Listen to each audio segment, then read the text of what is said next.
ಮಧ್ಯರಾತ್ರಿ ಬೆಂಗಳೂರಿಗೆ ಬಂದಿಳಿದಿದೆ Lufthansa airlines ವಿಮಾನ. ಲುಫ್ತಾನ್ಸಾ ವಿಮಾನ ಬಂದಿಳಿದಿದ್ದು ಮಧ್ಯರಾತ್ರಿ 12:47 ಸುಮಾರಿಗೆ ಬಂದಿಳಿತು.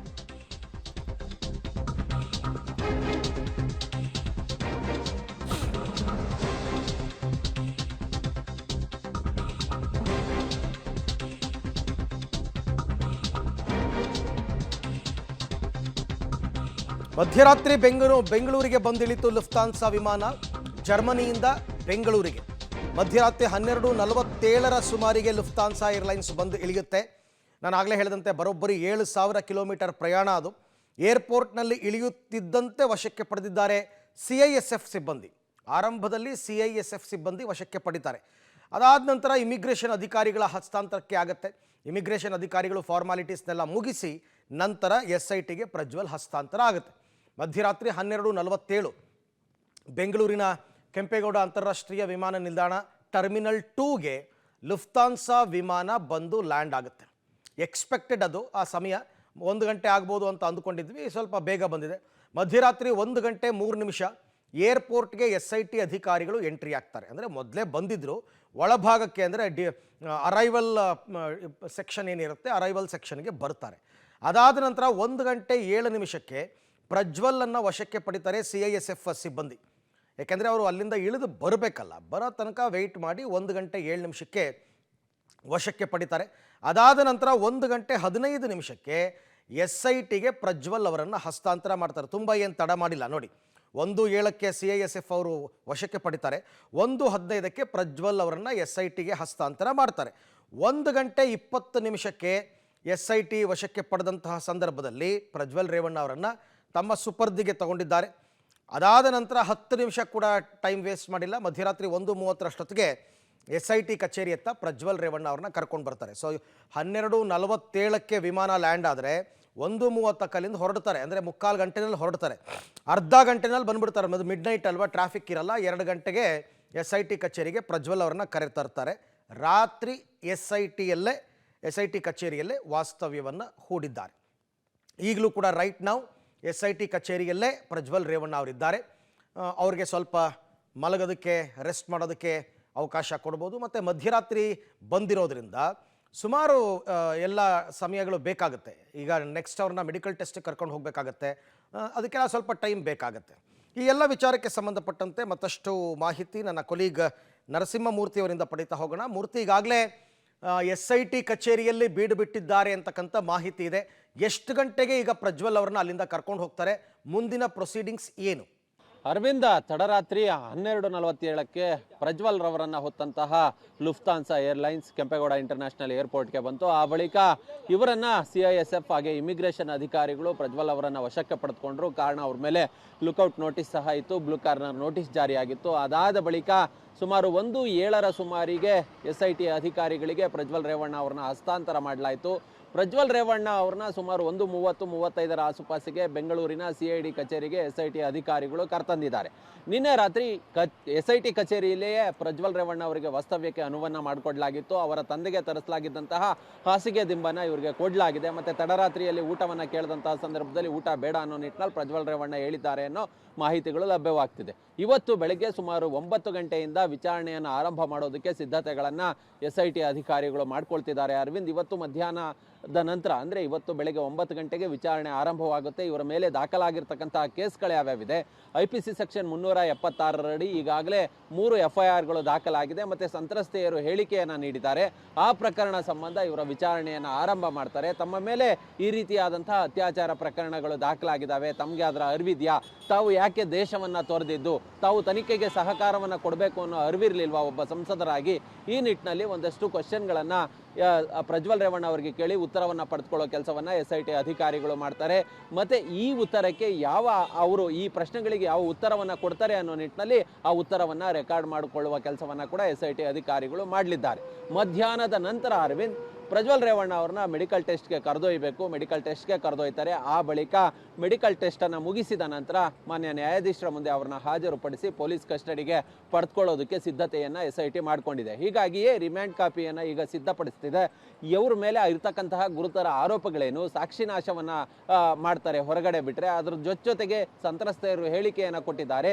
ಸ್ಪಾಟ್ ಮರ್ಜರ್ ಪ್ರಕ್ರಿಯೆಯನ್ನು ಮುಗಿಸ್ಬೇಕು. ಅದು ಸಂಸದರ ನಿವಾಸ ಇರ್ಬೋದು, ಇವರ ಹೊಳೆನರಸೀಪುರ ನಿವಾಸ ಇರ್ಬೋದು, ಅಥವಾ ಬೇರೆ ಬೇರೆಗಳ ಸ್ಥಳ ಇರ್ಬೋದು. ಈಗ ಸಂತ್ರಸ್ತೆಯರು ಎಲ್ಲೆಲ್ಲಿ ತಮ್ಮ ಮೇಲೆ ಲೈಂಗಿಕ ದೌರ್ಜನ್ಯ ಅತ್ಯಾಚಾರ ಆಯಿತು ಅಂತೇಳಿ ಹೇಳಿಕೆಯನ್ನು ಕೊಟ್ಟಿದ್ದಾರೋ ಆ ಎಲ್ಲ ಕಡೆ ಇದೀಗ ಆರೋಪಿತ ಸ್ಥಾನದಲ್ಲಿರ್ತಕ್ಕಂಥ ಪ್ರಜ್ವಲ್ನ ಕರೆದೊಯ್ದು ವಿಚಾರಣೆಗೆ ಒಳಪಡಿಸಬೇಕು. ಅಲ್ಲಿ ಸ್ಪಾಟ್ ಮರ್ಜರ್ ಪ್ರಕ್ರಿಯೆಯನ್ನು ನಡೆಸಬೇಕು. ಹೀಗಾಗಿ ಸುಮಾರು ಒಂದು 10 ದಿನಗಳ ಕಾಲ ಪೊಲೀಸ್ ಕಸ್ಟಡಿಗೆ ಕೇಳಬೇಕು ಅನ್ನೋ ನಿಟ್ಟಿನಲ್ಲಿ SIT ಸಿದ್ಧತೆಗಳನ್ನು ಮಾಡಿಕೊಂಡಿದೆ ಅನ್ನೋ ಮಾಹಿತಿಗಳು ಲಭ್ಯವಾಗ್ತಿದೆ. ಹೀಗಾಗಿ ಇವ್ರನ್ನ ಕೋರ್ಟ್ಗೆ ಹಾಜರುಪಡಿಸಿದಂತಹ ಬಳಿಕ ಪೊಲೀಸ್ ಕಸ್ಟಡಿಗೆ ಪಡೆದುಕೊಂಡು ಆ ಬಳಿಕ ಇವ್ರನ್ನ ಮತ್ತೆ SITಗೆ ಕಚೇರಿಗೆ ಕರೆತಂದು ಪೊಲೀಸ್ ಕಸ್ಟಡಿಯಲ್ಲಿ ಇದ್ದಷ್ಟು ದಿನ ವಿಚಾರಣೆಗೆ ಒಳಪಡಿಸೋ ಕೆಲಸವನ್ನು, ಸ್ಪಾಟ್ ಮರ್ಜರ್ ಪ್ರಕ್ರಿಯೆ ಇಲ್ಲ, ಈ ಎಲ್ಲ ಕೆಲಸವನ್ನು ಕೂಡ ಮಾಡಲಿದ್ದಾರೆ ಅರವಿಂದ್. ಮತ್ತೊಂದು ಪ್ರಮುಖ ವಿಚಾರ, ಈ ಅತ್ಯಾಚಾರ ಪ್ರಕರಣ ದಾಖಲಾದಂತಹ ಸಂದರ್ಭದಲ್ಲಿ ಯಾರು ಆರೋಪಿತ ಸ್ಥಾನದಲ್ಲಿರ್ತಾರೋ ಅಂಥವರ ಪುರುಷತ್ವ ಪರೀಕ್ಷೆಯನ್ನು ಕೂಡ ಮಾಡಲಾಗುತ್ತೆ. ಈ ಪ್ರಕರಣದಲ್ಲಿ ಅದು ಇವತ್ತು ಸಾಧ್ಯವಾಗದೇ ಇದ್ದರೂ ಪೊಲೀಸ್ ಕಸ್ಟಡಿಗೆ ಪಡೆದುಕೊಂಡಂತಹ ಬಳಿಕ ಆ ವ್ಯಕ್ತಿಯ ಲೈಂಗಿಕ ಸಾಮರ್ಥ್ಯ ಇದೆಯಾ ಇಲ್ವಾ ಅನ್ನೋದನ್ನು ಕೂಡ ಚೆಕ್ ಮಾಡುವ ಪರೀಕ್ಷೆಯನ್ನು ಕೂಡ SIT ಅಧಿಕಾರಿಗಳು ನಡೆಸಲಿದ್ದಾರೆ. ಅಂದ್ರೆ ಬಿಗಿನಿಂಗ್ನಲ್ಲೇ ಸೀದಾ ಮೆಡಿಕಲ್ ಟೆಸ್ಟ್ಗೆ ಏನು ಕರ್ಕೊಂಡು ಹೋಗಲ್ಲ. ಯಾವಾಗ ವಶಕ್ಕೆ ಪಡ್ಕೊಂಡ್ರು ಪ್ರಾಥಮಿಕ ವಿಚಾರಣೆ ಅಂತಕ್ಕಂಥದ್ದನ್ನು ಮಾಡಲೇಬೇಕಾಗುತ್ತೆ. ಹಾಗಾಗಿ 9 ಗಂಟೆ ಮೇಲೆ ಪ್ರಾಥಮಿಕ ವಿಚಾರಣೆಗಳೆಲ್ಲ ಆಗುತ್ತೆ. ಎಲ್ಲ ಅಧಿಕಾರಿಗಳೆಲ್ಲ ಬರಬೇಕು ಆಫೀಸ್ಗೆ. ಬಂದ ನಂತರ ಪ್ರಾಥಮಿಕ ವಿಚಾರಣೆ ಶುರುವಾಗುತ್ತೆ 9 ಗಂಟೆಗೆ. ಅದೆಲ್ಲ ಆದಮೇಲೆ ಮಧ್ಯಾಹ್ನದ ವೇಳೆಗೆ ಮೆಡಿಕಲ್ ಟೆಸ್ಟ್ಗೆ ಕರ್ಕೊಂಡು ಹೋಗ್ತಾರೆ. ಇನ್ನು ಪ್ರಜ್ವಲ್ ಅವರನ್ನ ವಶಕ್ಕೆ ಪಡೆದು ಕರ್ಕೊಂಡು ಬರಬೇಕಾದ್ರೆ ಪ್ರಜ್ವಲ್ ರೇವಣ್ಣ ಸುತ್ತಮುತ್ತ ಇದ್ದದ್ದೆಲ್ಲ ಬರೀ ಮಹಿಳಾ ಅಧಿಕಾರಿಗಳೇ ಇದ್ರು. ರೇಪ್ ಆರೋಪಿ ಸುತ್ತ ಮಹಿಳಾ ಅಧಿಕಾರಿಗಳಿದ್ರು. ಮಹಿಳಾ ಅಧಿಕಾರಿಗಳ ಸುಪರ್ದಿಯಲ್ಲೇ ಕರೆತಂದರು.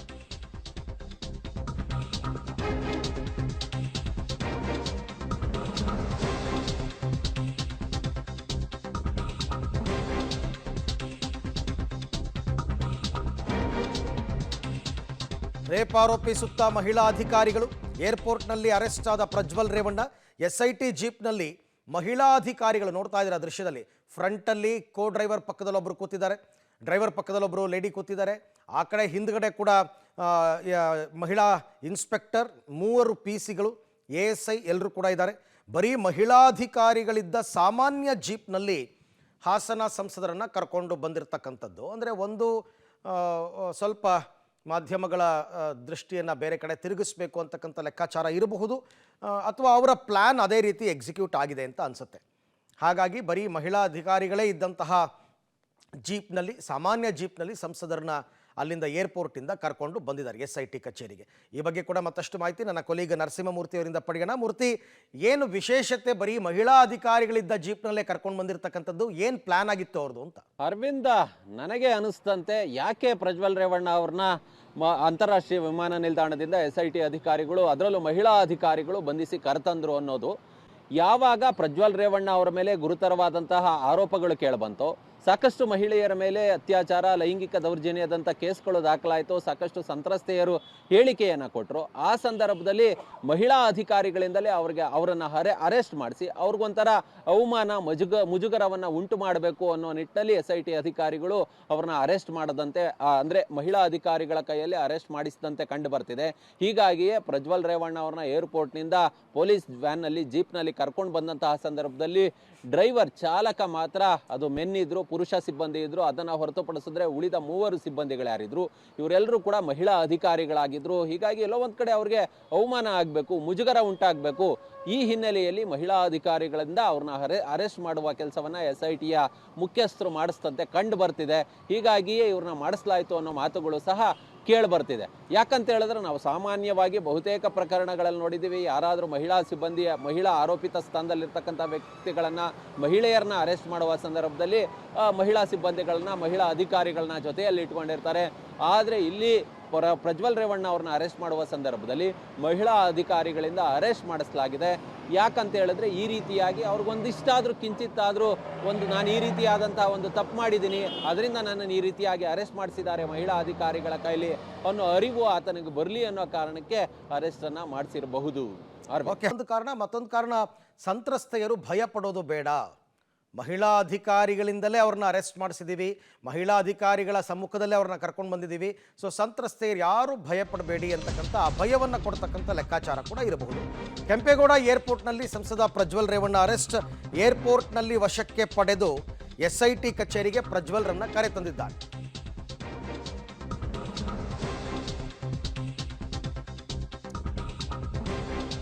ಏರ್ಪೋರ್ಟ್ನಲ್ಲಿ ಪ್ರಜ್ವಲ್ ಅರೆಸ್ಟ್ ಮಾಡಿ, ಅಂದರೆ ಪ್ರಜ್ವಲ್ ಅವ್ರನ್ನ ವಶಕ್ಕೆ ಪಡೆದು SIT ಕಚೇರಿಗೆ ಪ್ರಜ್ವಲ್ ಅವ್ರನ್ನ ಕರ್ಕೊಂಡು ಬಂದಿದ್ದಾರೆ.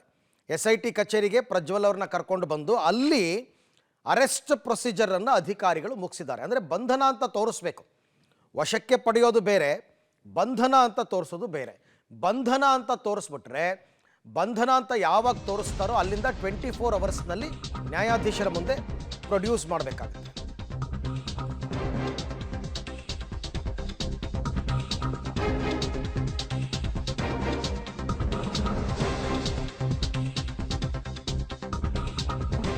SIT ಸೆಲ್ನಲ್ಲೇ ರಾತ್ರಿಯನ್ನು ಕಳೆದಿದ್ದಾರೆ ಪ್ರಜ್ವಲ್ ರೇವಣ್ಣ.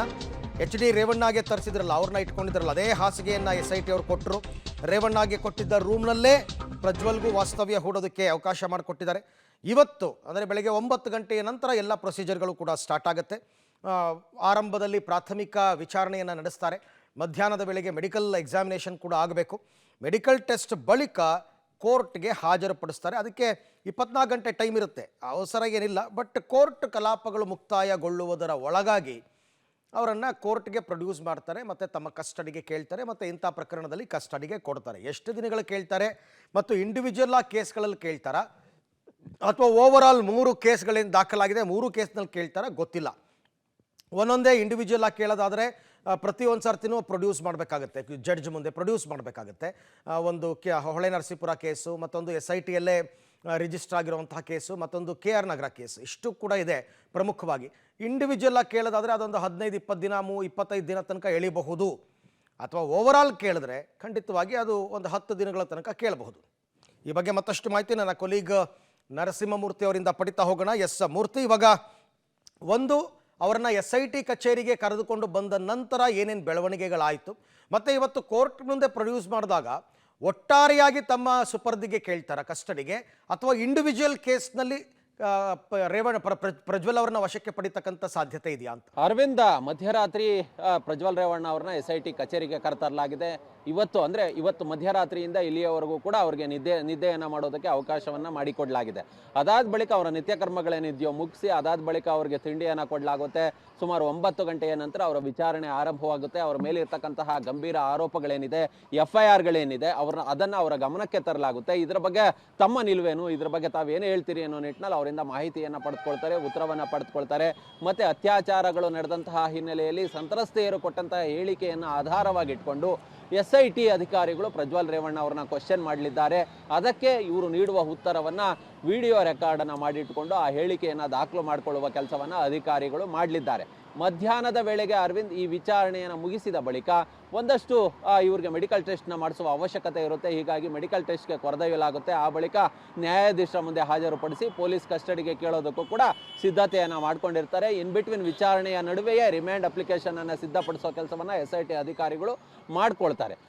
ಈಗಾಗಲೇ ಇವ್ರ ಮೇಲೆ 3 ಅತ್ಯಾಚಾರ ಪ್ರಕರಣಗಳು ದಾಖಲಾಗಿದ್ದಾವೆ. ಮೊದಲನೇದು ಹೊಳೆನರಸೀಪುರ ಠಾಣೆಯಲ್ಲಿ ದಾಖಲಾಗಿದ್ದಂತಹ ಲೈಂಗಿಕ ದೌರ್ಜನ್ಯದ ಪ್ರಕರಣ. ಅದಾದ ಬಳಿಕ ಅದರಲ್ಲಿ ಕೋರ್ಟ್ನ ಗಮನಕ್ಕೆ ತಂದು IPC ಸೆಕ್ಷನ್ 376 ಕೂಡ ಅದರಲ್ಲಿ ಸೇರಿಸಲಾಗಿದೆ. ಅದಾದ ಬಳಿಕ CIDಯಲ್ಲಿ ದಾಖಲಾಗಿರ್ತಕ್ಕಂತಹ CID ಠಾಣೆಯಲ್ಲಿ 2 ಅತ್ಯಾಚಾರ ಪ್ರಕರಣಗಳು ದಾಖಲಾಗಿದೆ. ಇದರಲ್ಲಿ ಸುಮಾರು 10 ರಿಂದ 14 ದಿನಗಳ ಕಾಲ 3 ಕೇಸ್ ಒಟ್ಟಾರೆಯಾಗಿ ವಿಚಾರಣೆಯನ್ನು ನಡೆಸೋದಕ್ಕೆ ಪೊಲೀಸ್ ಕಸ್ಟಡಿಗೆ ಕೊಡಿ ಅನ್ನೋ ನಿಟ್ಟಿನಲ್ಲಿ ಮನವಿಯನ್ನು ಮಾಡಿಕೊಳ್ಳಿದ್ದಾರೆ.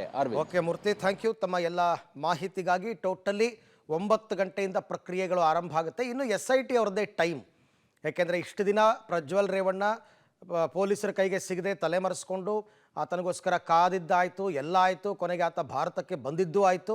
ಇನ್ನು ಮುಂದೆ SIT ಅವರ ಸಮಯ, ಅವರು ಆರಾಮಾಗಿ ಪ್ರತಿಯೊಂದು ಇಂಡಿವಿಜುವಲ್ ಕೇಸ್ಗಳ ವಿಚಾರಣೆಯನ್ನು ಮಾಡಬೇಕಾಗತ್ತೆ.